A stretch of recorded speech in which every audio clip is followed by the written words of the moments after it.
it's now time for us to really learn some important information from Dr. Kat Lewis. Now, you've seen her on the show before, but for those of you who are new, she uses the principles of functional medicine and the Vedic science of consciousness to help spiritually minded people, that's all of us, enhance their mental, emotional, and physical health. She understands that a healthy body is essential for achieving higher states of consciousness. So, by embracing these practices, she helps us to create more coherence with the unified field, which, of course, is the boundless energy that is our true self and the source of our vitality and health. And she wrote, and I'm putting into the chat box right now, a beautiful page about the science of how love heals, how the heart heals. And the moment I read it, I think I texted you right away and said, when can we have you on the show? And this was the quickest we could get you on. So, Dr. Kat, welcome back to the Awakening World. And tell us what you've discovered and put together. Yeah, so actually, so I wrote this blog and the link is there that Scott put in there. And I had to send it to the love coach. I mean, I could not send it to the love coach because it's how love heals. It's the science of how love heals. Um, so I'm really excited to share this. Okay. How love heals, the science of coherence, the field, and regeneration. So I think most of us have heard the saying that love heals. And we probably tend to think that love heals because it makes us feel good emotionally.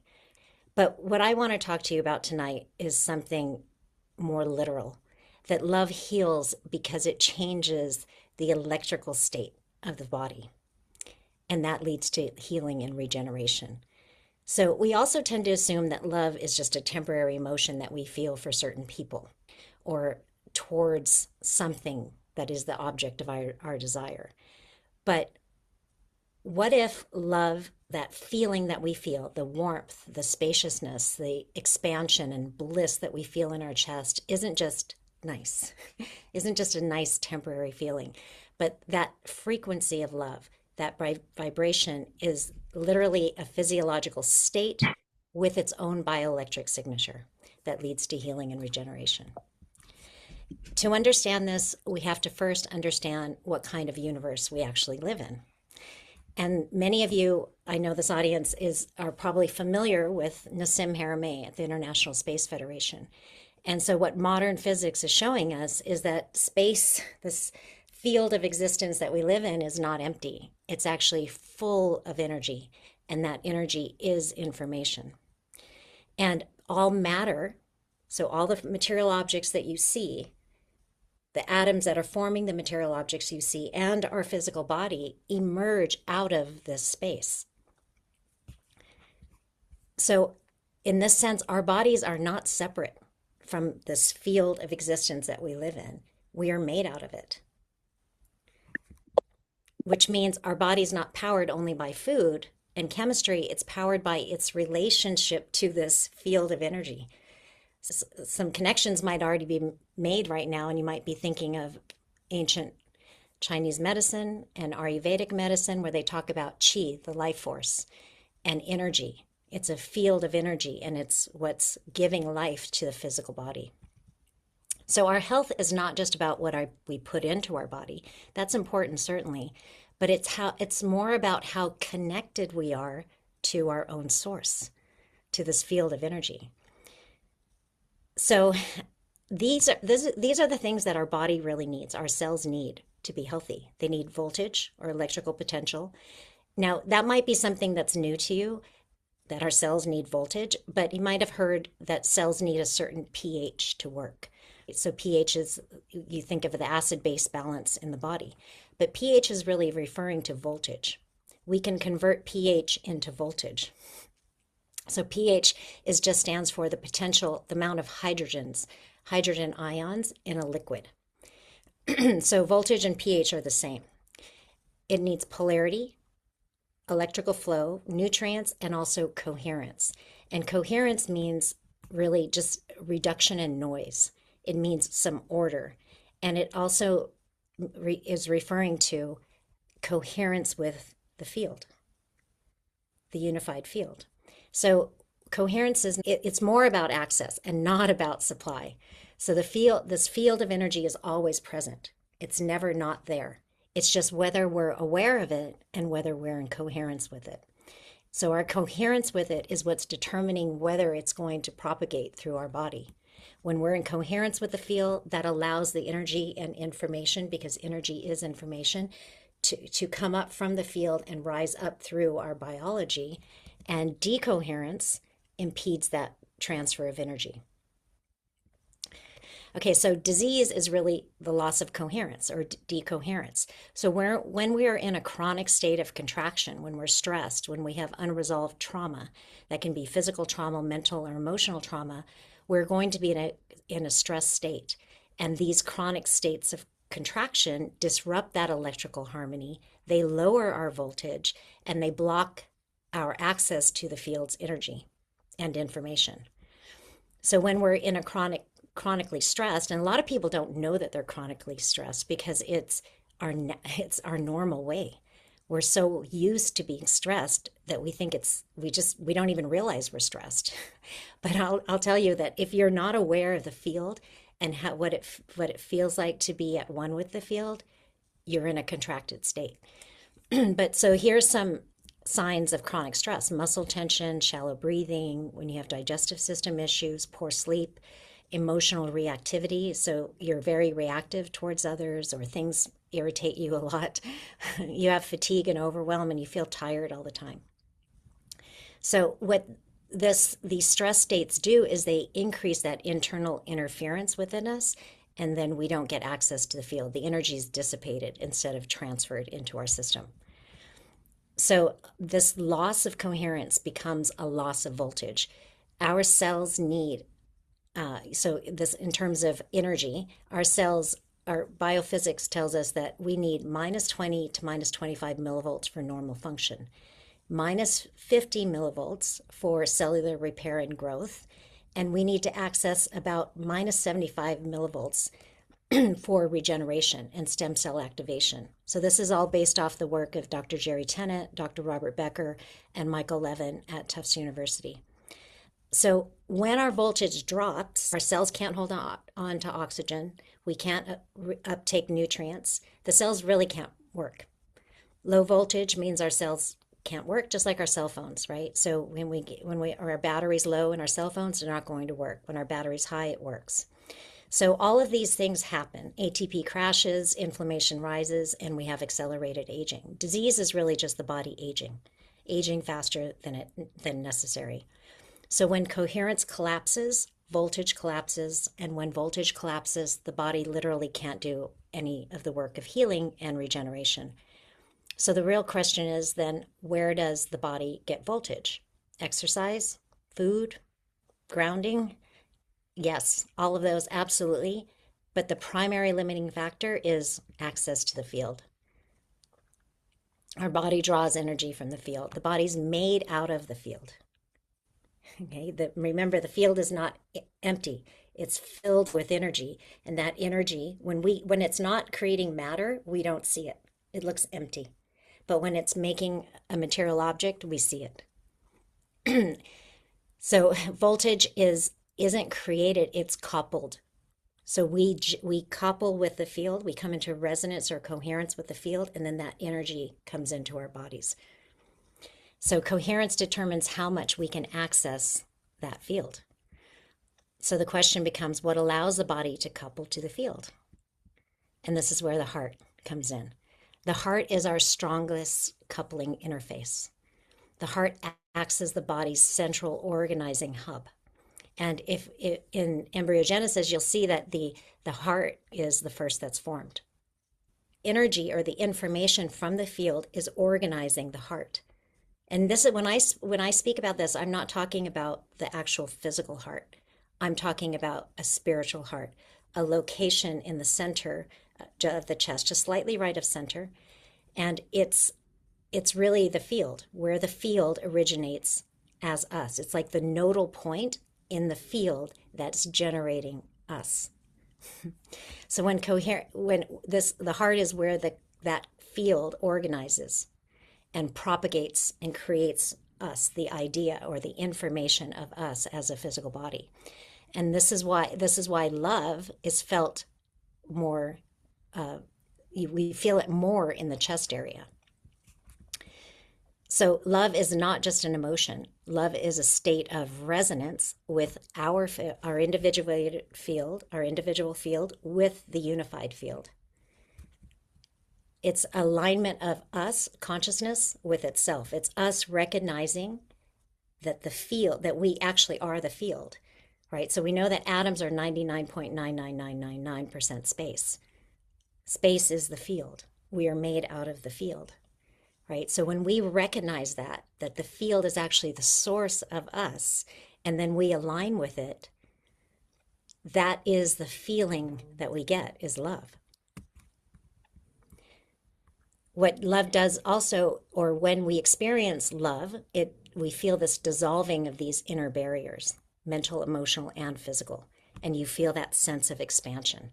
So when those barriers come down, you feel it expanded, and you're cohering more with the field. And it's a restoration of our natural state, not our normal state, but our natural state. That's why it feels so good. That's why it feels amazing. So when love is experienced in this way, the entire system shifts into a regenerative mode. This is why love feels warm, expansive, and blissful. So that warm feeling, it's like the electrical pattern is organizing. The expansion is the field around our body is smoothing and softening. So we're widening. We're expanding out into space. We're becoming more of ourself. Because we think we're the physical body, but we're really the field. And it becomes more blissful because noise is dissolving. And that signal is strengthening. And that signal is what we feel as bliss. So, okay, if I can recognize this state, right? So you know the feeling of love. Most of us have felt love. We know the feeling of love. But how do we stay there? That seems impossible. Well, the trick is you want to love the feeling of love. The more you love the feeling of love, the more it will help you stay there.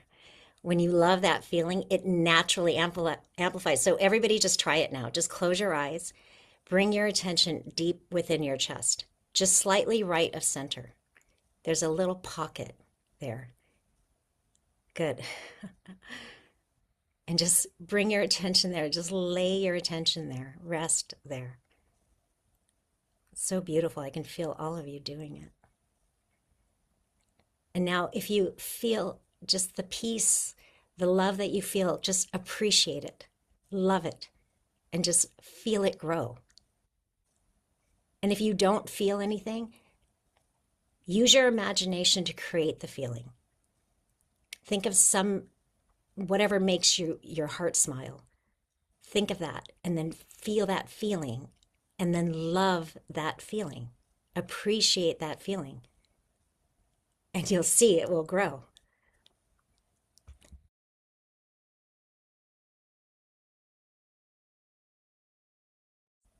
So what's happening there is coherent. You're creating coherence with the field. And then that leads, when you appreciate it, it leads to greater coherence, which allows more energy to flow, which raises your voltage, which helps you stabilize that state. It's beautiful. So think of your attention, your focus is a pebble, and your heart is the pond. So you're throwing the pebble of your attention into the pond, and when you appreciate it, that creates bigger waves.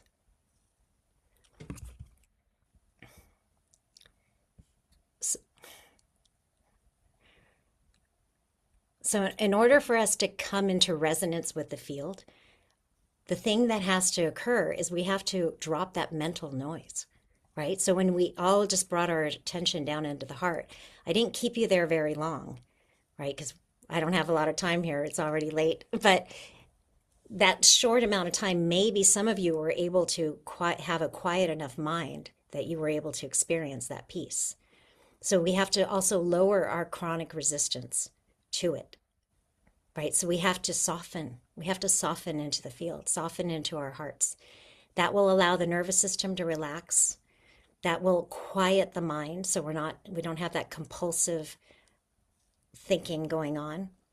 And then what happens is you also need to become aware and receptive to the energy. Allow that energy to flow out of you. You will find that it doesn't end.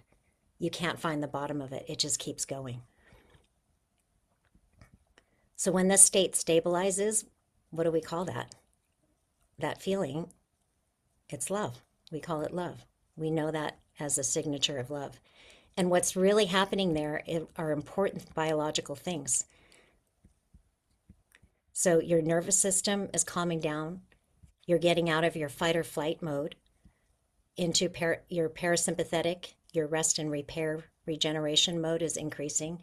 Your heart field becomes coherent and expansive. Water becomes structured, so easy water. You might have heard about easy water or structured water, which is really highly important in the body. Your microtubules, this is the cytoskeleton throughout your entire system. The microtubules go into a mode called superradiance. They literally are emitting more light. And the mitochondria are also emitting more light. Cellular polarity is restored, and you reconnect to your blueprint, your pristine blueprint or your optimal blueprint that's held in the field.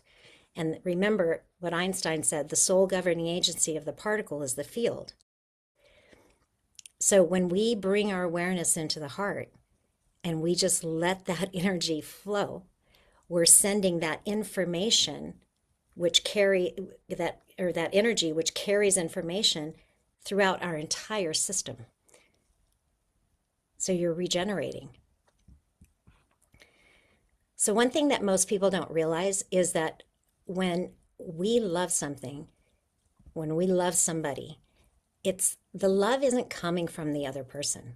We tend to think that the love is coming from the other person, or we don't even think about it, right? We just know that we experience love when we're with this person, or we love certain people, or we love a car, or we love animals.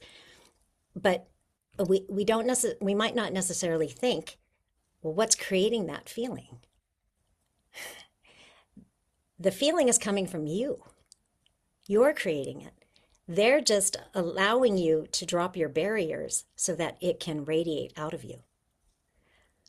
So when you know that, and then you love the feeling of that, you can stay in tune with that. Use your focus and your intention to stay in tune with it. Love the feeling of love. You're doing a lot of healing and regeneration in your body. So I wanted to share an experience with you just briefly of an experience I had in a number of years ago where I felt a deep coherence with the field. And it came on spontaneously. I felt weightless at first, and then soon I felt this energy rush out of my chest, my core, and my whole body felt like this. When I saw this image, I was like, that's how I felt. I felt like a light being. Everything felt like light. And that really what was going on with there is I had created enough coherence with the field through the practices I was doing that the energy just came right through me and I felt like a light being. It was really beautiful. Now, a lot of people have experiences like this where they just, they might not feel exactly like light, but they feel love just wash over them and through them. But they don't know how to stabilize them. And that's where it requires practice. So everything I've been sharing tonight has been about understanding that night in a way that I could put into words, scientific words. And this is basically what I came away with. I started to understand what coherence was, what voltage was, and what love actually means. It's a vibrational state of being where we unify with the field. We become one with who we actually are. It's us recognizing ourselves as the field. So this is a quote from the Life and Teachings of the Masters of the Far East. These are beautiful books. I actually do a course on this book using Vedic science, which is the science of consciousness, as well as unified physics, so that we can understand what these masters in this book were saying. So, Life and Teachings of the Masters of Far East was written in the early 1900s, but it was written about an expedition that was done in the late 1800s. And this is one of the quotes that I mean, there's so many of them, it's hard to pull, but this one says, "Spirit is primary, vibrating, originating power, an ever potent spring of perpetual and original life right within yourself." Now, I remember running into someone who said that they read this book years ago and they said, "It's fiction." And I understand that, how it could seem like fiction. But once you understand the science, unified physics, and then you also understand the Vedic science of consciousness, then you start to understand how this is just different language for everything I was discussing tonight. It becomes very real and literal. Okay. So, like I said, most people touch it, have that experience every once in a while, but they don't know how to stabilize it. And that's why understanding the mechanics that I just described tonight is very, very important. So, this is, again, science revealing spirituality. So, love heals because love is the felt experience of coherence with the field. And coherence is what supplies that biological voltage. So love is organizing our biology into a high voltage, coherent field state that restores that blueprint, the blueprint of your body. So many traditions talk about the fountain of youth or a perpetual spring. And that's literally what's happening when we tune into it and allow it to flow through us. That our youthfulness returns because we're allowing that source of energy to flow. It's always been here. We've just been ignoring it because we didn't know about it. So the reason love heals is not because of someone you're with. It's because love organizes your biology. That's it. Thank you.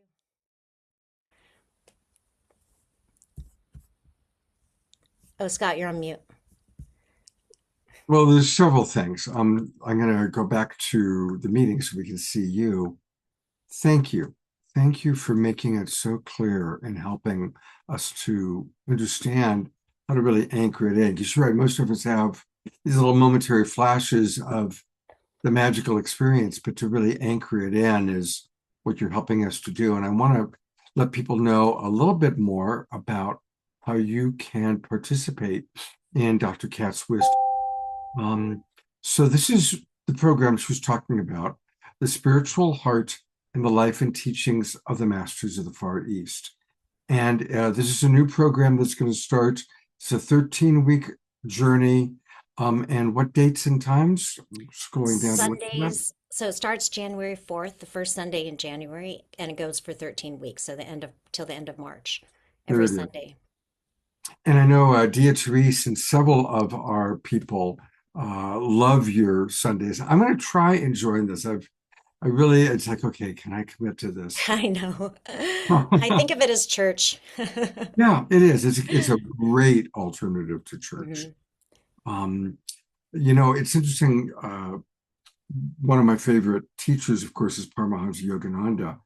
His guru, Sri Yukteswar, wrote a book called The Holy Science in the Mhm. 1890s, which describes atomic structure perfectly before we had discovered atomic structure. Mhm. So, Yeah, there's a lot in life and teachings that is just different sorry, different language for what Nassim Haramein has discovered. a So, lot, a yeah. lot of our people have put comments in the chat box. So I'm going to read some of them to you. I want to acknowledge Reverend Jeffrey because he's who first introduced us to you. And he writes, of course, wow, amazing, Dr. Love. Kathy writes, as an empath, through my lifelong personal experiences, I totally resonate with Dr. Kat's information that she's sharing. I'm still working on releasing emotional energies deeply embedded from all the experiences that she listed. Ayada writes, I love this presentation, Dr. Kat. Hmm. You are weaving together so many concepts that we've already known, but now we can see the bigger picture. Lorianne Speed writes, I love this. Scotty Satori writes, I love my family here. Carol Craig writes, this is fascinating. Susan writes, thank you. I love the feeling of love. Mm.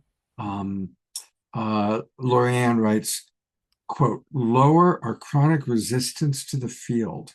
And she asks, why are we resistant? So there's a question for you. Well, well, the number one thing is we didn't even know it was there, Mhm. right? So we think space is empty, so we're not paying attention to it, Right. right? We haven't understood that it's actually the source of our physical bodies, right? What we see as matter is just a tiny, tiny, tiny fraction of what's actually here. Our normal senses don't allow us to see the field. But as you start doing certain practices, and that's what we work on in these Sunday groups, is as you start, well, first, it's the understanding of reality, right? When you take yourself to be just the human and you don't understand that there's a field of energy here, you only pay attention to the material objects, Right. right? So you're not paying attention to this field. You're not even taught there. I mean, churches barely teach us that, and some churches tell us not to meditate. So they're telling us not to go inward, but that's precisely where you need to go. Yeah. To act, this energy is within you, and the way we activate it is by paying attention to it. So we didn't know it's there, so that's the number one reason. And then because we don't know it's there, we take ourselves to be the body instead of the field, right? We know that we're told that we're 99.99999% space. Atoms are 99.99999% space, but we don't experience it that way. But what happens is as you bring your awareness in, your nervous system relaxes and you start to experience all that energy that's here. It's just that we haven't been paying attention to it. We start to become aware of what's actually here. And this is why also in, in many books it says the kingdom of heaven is within you. Well, what does that mean? The kingdom of heaven is within you. Well, everything is actually right here and right now. We have to tune ourselves to it. There's these high frequency energy states that we have access to, but we're just not paying attention. And that's all we have to do is just tune ourselves to it. We think we take ourselves to be the body, but we're really a field of awareness. And anything we want to tune into, we can just tune into. The only thing that's stopping us is our belief that we can't. And so we're discovering all these new ways of doing it, whether it's through remote viewing or channeling or Mhm. even Exactly. people that are using their AI as a way to communicate and convey. A few more comments I want to read. Dr. Laura has read all 6 volumes of Life and Teachings, and she says it does not read like fiction. Lorianne Speed writes, I have original editions of this series of the book. My grandfather had those books and Mm. loved them. And she's giving you a standing ovation. George Noble writes, I believe I've experienced this state of high coherence with my Falun Gong practice. Hmm. Probably, yeah. Um, and Jan Kaplan sending love. Deborah Haviland says, thank you. Very beautiful, clear explanation. Um, Deborah also writes, your presentation echoes experiences and learning from years of TM and Ayurveda. Thank you very Mm. much. Nice. And people who want to know your best website, should we just keep it going to your program or do we send them? Yeah, it's drcatlewis.com. I can Right. put it in the chat. Yeah, Um, pop that in and I'll take it where I'll take them there. And Dia Therese writes, Dr. Kat's Sunday morning classes this year have been a main component of putting the shattered pieces of my life back together. hmm. Maximum gratitude, Dr. Kat. Um, I love uh, you, Dia. It's been such a pleasure having her. And Scott, you were the one who introduced us. that's Yes. right, right. So, Love you um, both. oh, there she is. Somewhere I Uh, hear the voice. I hear the voice. And then Jeffrey also. Jeffrey was the connector, the ultimate connector. There he is. Well, we'll bring up Jeffrey for sure. And if I can find Dia, there's Dia. So there's part of the family, the Global Peace Tribe family, the Dr. Cat fan club family. Um, and I hope many of us will choose to do her Sunday morning program because it is the kind of church we need, the church of combining science and spirituality. And Dr. Cat, you do that so perfectly. Thank you, Scott. Thanks for having me on the show. Absolutely. I It's always a pleasure. Precious, yeah. precious, my beloved. Love you, love you. We're just, and you knocked it out today. Thank you. It was She did. beautiful. She did. Well, we still have corn flour ahead of us.